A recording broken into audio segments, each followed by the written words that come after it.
It is 5 o'clock somewhere, real estate investor podcast time.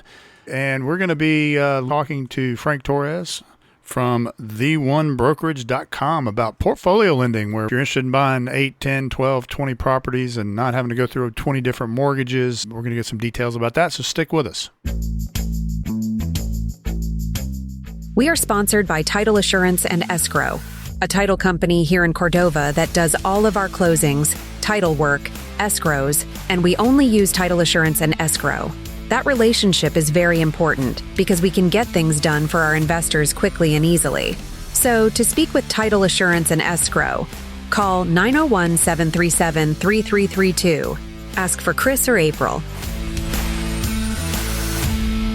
Hey, Frank, how you doing, man? I'm good. How are you? Doing good. So thanks for coming on. We get a lot of questions about portfolio lending, and we're going to go from this as if we have no clue what we're talking about and lean on you as an expert to discuss portfolio lending and what it is and try to help people understand. Before we do that, tell our listeners who you are, what you do, and how they can get in touch with you. Yeah, so my name is Frank. I'm with the One Brokerage. We're essentially the Swiss Army knife of lending, meaning we specialize in loans for experienced investors looking to scale their business effectively. So we do anything from DSCR, portfolio, blanket loans, anything non-QM. And you can reach me at 619-450-9097. You can text me to that number as well. You can email me at frank@theonebrokerage.com. Fantastic. All right. Well, let's get into the portfolio lending. We don't get a lot of buyers that are using portfolio lending because it's so difficult. There are a lot of lenders that say, oh, yeah, we do portfolio lending. And then when you send them somebody, they're like, well, but we don't do this type. But basically, they don't do them. They say they do. So give us a quick rundown. What is a portfolio loan? I think blanket gives it an easier summary of what a portfolio loan is. Okay. So you're basically encumbering multiple properties under the same blanket. So when you make a payment, you're just having to submit one payment versus multiple. So it makes it a lot easier on the management side when you're having to submit just one payment instead of, 20 payments, 100 payments. Right. Well, let me ask you this. That's essentially what a portfolio loan is. You're blanketing multiple properties under the same blanket. So if someone wants to buy a package of 5 or 6 and doesn't want to do 6 separate different mortgage applications, 6 separate qualifications, then a portfolio loan would be a product that they could use. Because you're basically getting one loan with multiple properties. What's the max amount of properties you can buy on a portfolio loan? There's no limit as to however many properties you want to package under the blanket.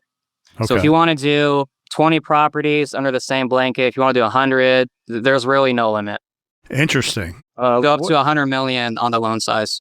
Holy cow. Frank, are the qualifications a lot more stringent and strict on these portfolio loans? Can you explain a little bit about the requirements? Absolutely. So with a portfolio or blanket loan, they're going to be more stringent compared to as if we were treating these as a single asset. So what I mean by that is it's what's called DSCR constraints. It's going to have a stricter debt service coverage ratio requirement. So if we're doing it, multiple properties under a blanket, the lender will typically want to see a 1.20 DSCR ratio or greater. There's not a lot of flexibility on that. In rare cases, we can get exceptions to get under the 1.20, but they're going to have a lot more restrictions compared to if we can treat it individually.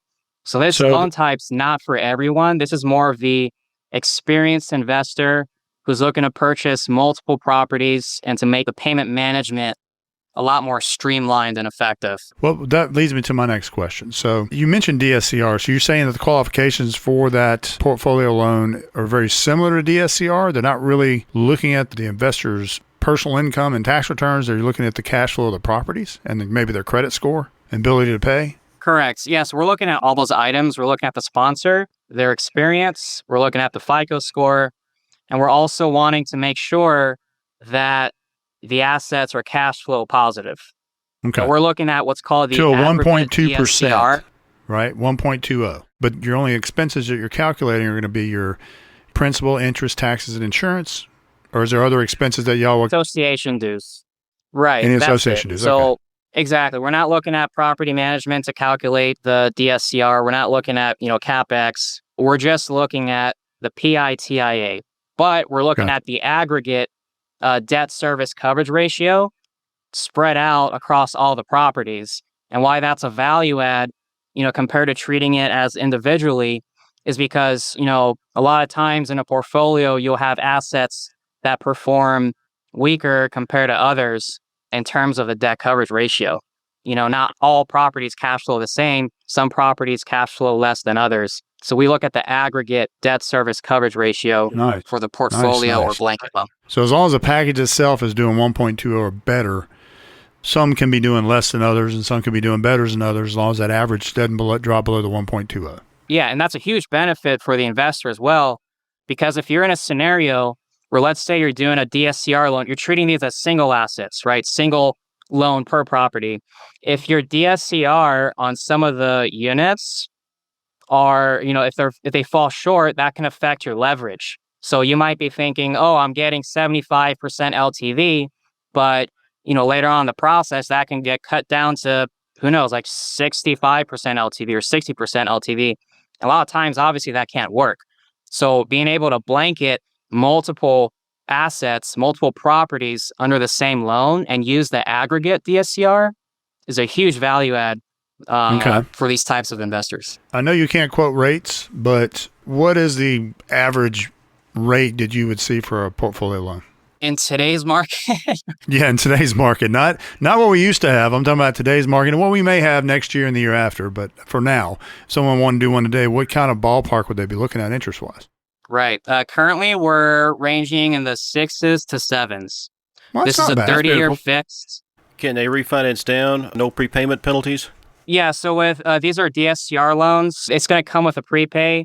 In some cases, what you can do is you can reduce the prepay, but that's either going to come in the form of an increase in the rate or an increase to the costs.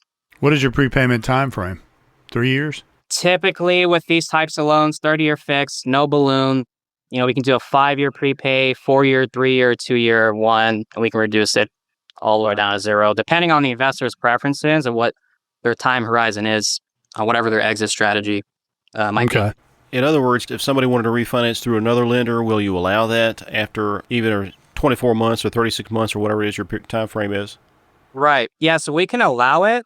However, with a portfolio loan, this is why it's not for everyone, is because with a portfolio loan, if you're going to carve out, let's say, a piece of the, the portfolio, maybe like a single asset, you're wanting to sell it or, liquidate it for whatever reason, you'd have to consider the partial release clause, because what tends to happen is lenders, they're going to want an additional principal allocation of 20% to the loan. So if you, want to swap out the property or sell one property under that blanket, you got to allocate an additional 20% to the loan. But we do allow it. What do you mean allocate to the loan? Explain that. Yeah. So let's say, for example, just easy numbers.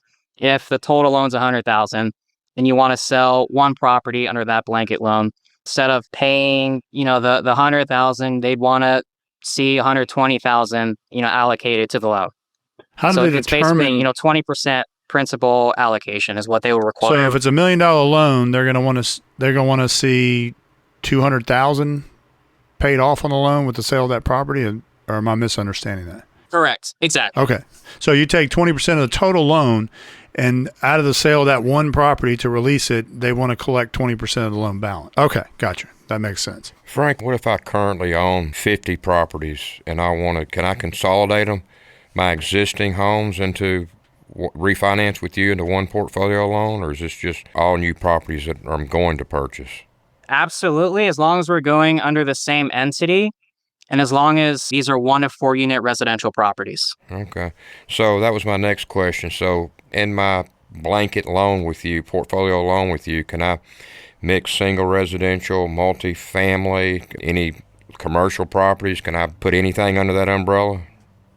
No, this is just 1 to 4 residential 1 to 4? properties. Correct. Okay. So I had a portfolio client, a client that had 8 homes under one portfolio. During the bad economy, he got in some financial trouble. So he came to me and wanted to sell off 3 or 4 of these properties. We ended up selling 5 of them, actually, and he held on. I think he's still got 2, maybe 3. The problem that is now that for 3 properties, his mortgage payment to that portfolio loan has not changed. So they didn't restructure the payment on that portfolio loan. He's paying the same payment as he was when he had 7 or 8 properties. My question to you is, if the bank doesn't want to do that, doesn't restructure it, maybe they're trying to push him to refi out of the portfolio loan, but if they continue to make payments on the previous amount, how do they calculate the principal and interest in that? Because it seems to me if he's still paying $5,500 a month for 2 homes, that there's a considerable amount of principal should be applied to that existing loan balance and it should be paid down faster. Is that correct or incorrect? Yeah, I mean, that's correct. Every lender is going to have their own requirements and guidelines with, the portfolio blanket loans. Generally speaking, what they do is they look at the performance of the overall portfolio rather than, 1 or 2, a few of the single assets. So if a couple of properties are underperforming, but the majority remains stable, the lender, they can typically just request a resolution plan rather than take drastic action. But yeah, I mean, it really depends. It's kind of hard to say because I mean, some lenders, they don't even allow the carve outs. Well, right. I think in this case, they were in foreclosure. They were in financial trouble. And this was a method that I spoke to the bank about. I said, look, I can probably unload some of these and pay down the loan amount, which we did. We got it down from $700,000 to I think we're around $180,000 now. But they did not adjust his payment. And I'm trying to figure out why.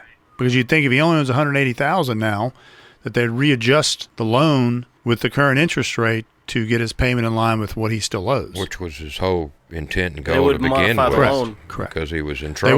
They won't modify the loan. So it's so while he's gotten rid of some properties, and believe it or not, they let him keep a nice chunk of change off each one, so he built up some cash in the bank.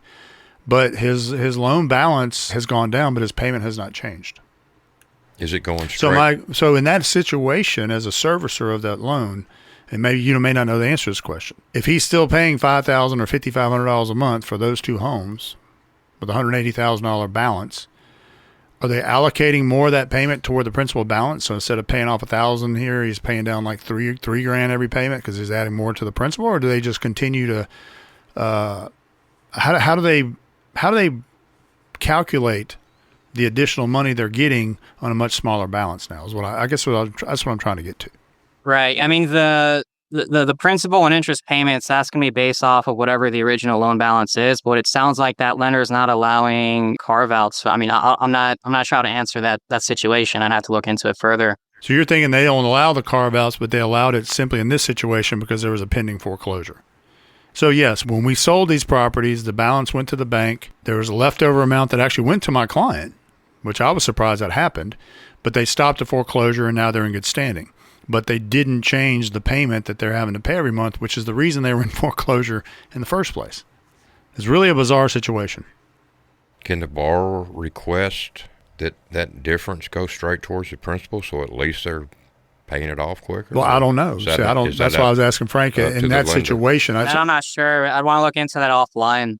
Yeah, but I mean, I'm sure he's not the only person that had a portfolio loan that got into financial trouble. I mean, I wouldn't mind keeping the same payment as long as I knew you're paying that. I mean, yeah, because you're going to pay $3,500. That payment was going towards that principal. It may be worth it. The problem is he doesn't have the $7,000 a month in gross rent anymore. I understand. He's only getting a couple of $1,000s a month off of 2 properties. He could refinance for the balance and then increase the payment on the principal. Well, he would, but his credit's so banged up from the foreclosure, his credit's he can't get a refi. Sure, he can't do that. Yeah. So now I think our only option is I'm going to have to sell these last 2 properties and just liquidate that portfolio loan and just get rid of the whole thing and help him get started over again once he gets his credit cleaned up and gets back on his feet.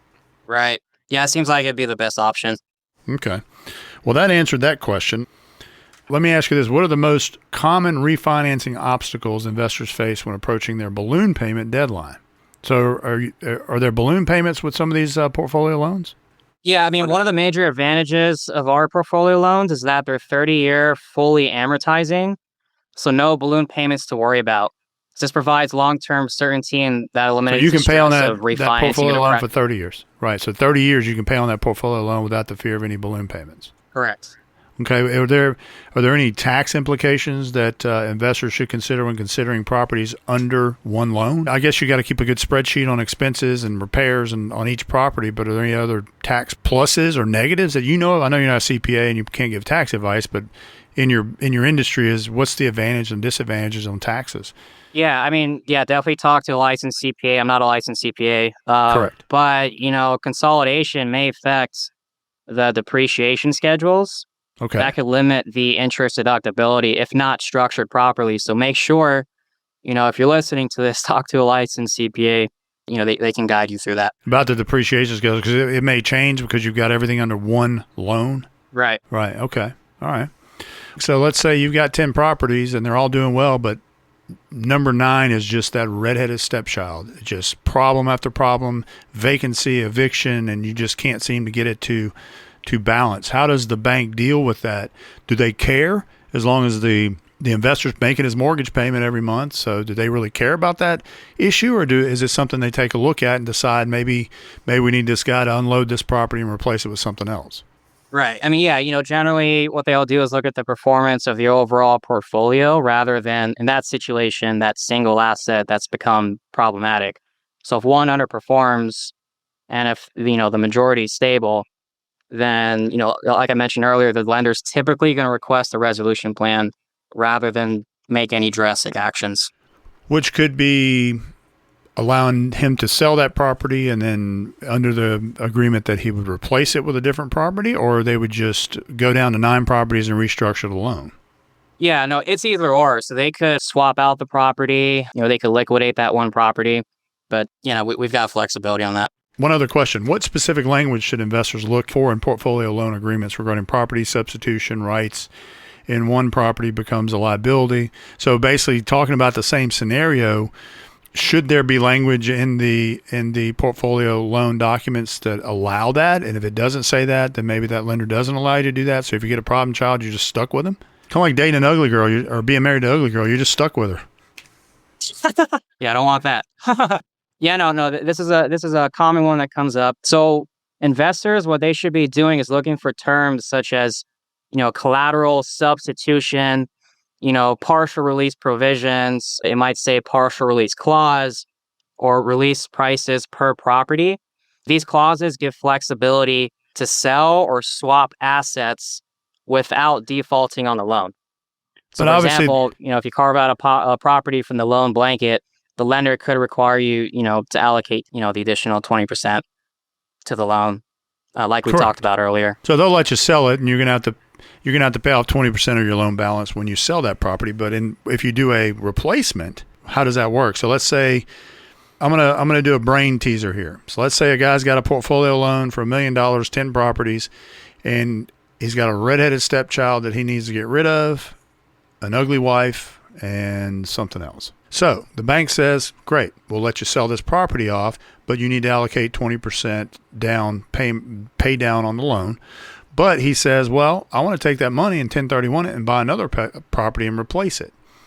So they would allow him to keep the funds, buy the next property, or put that money down on the next property. Would they then loan or give him the funds or move that property back into the portfolio loan, or does it just go to 9 automatically? They get the 20% and that's it. Does that make sense? Yeah, no, that makes sense. I don't see that being an issue. So in this case, swapping out the asset, that should be fine. Okay, so they'll allow him to take those funds, buy another property, and then throw it back into the mix. Yeah, I don't see that being an issue.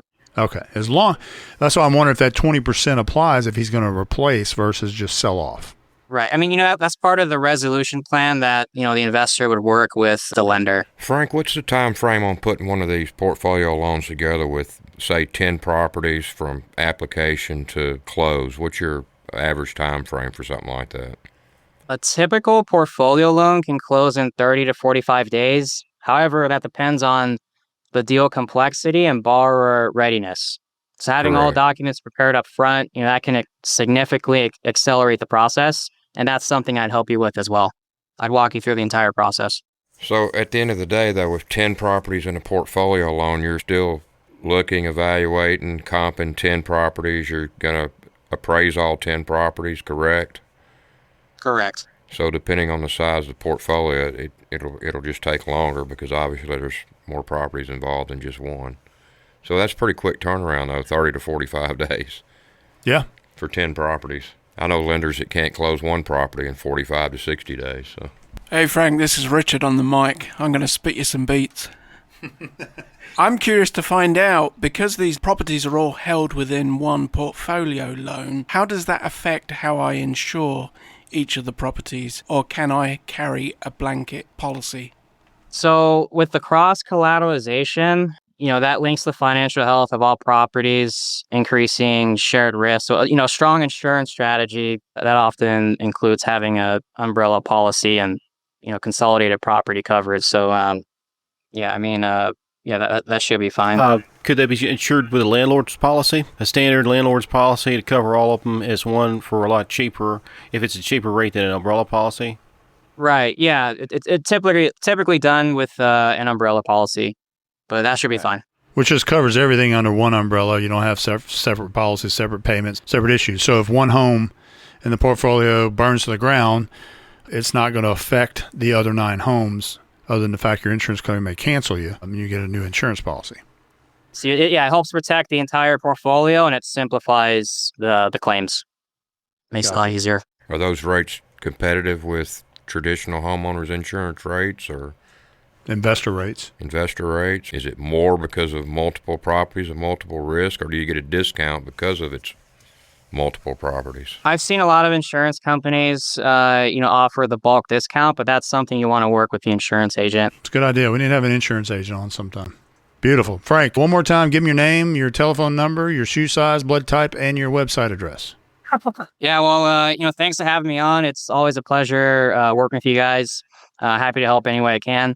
You can reach me at 619-450-9097. If you can't get a hold of me, text me to that number. Or you can email me at frank@theonebrokerage.com. I'll always get back to you within 24 hours or less. That's my goal. Shoe size, I'm a 9.5 or 10, depending on the shoe. But Got it. Any way I can provide value, I'm always happy to. Perfect. Frank, we appreciate you, man. I thank you a lot for coming on today. And again, you can reach out to us at 901-692-7401 or go to our website, mymemphisinvestmentproperties.com. And that's it for us today. Screw you, Richard. Have a great day. For more common sense real estate tips, listen and subscribe at 5o'clocksomewherepodcast.com. The 5 O'Clock Somewhere Real Estate Investor Podcast is a Sound Ideas Group production.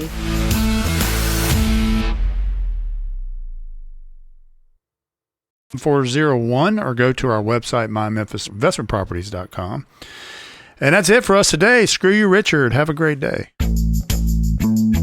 For more common sense real estate tips, listen and subscribe at 5o'clocksomewherepodcast.com.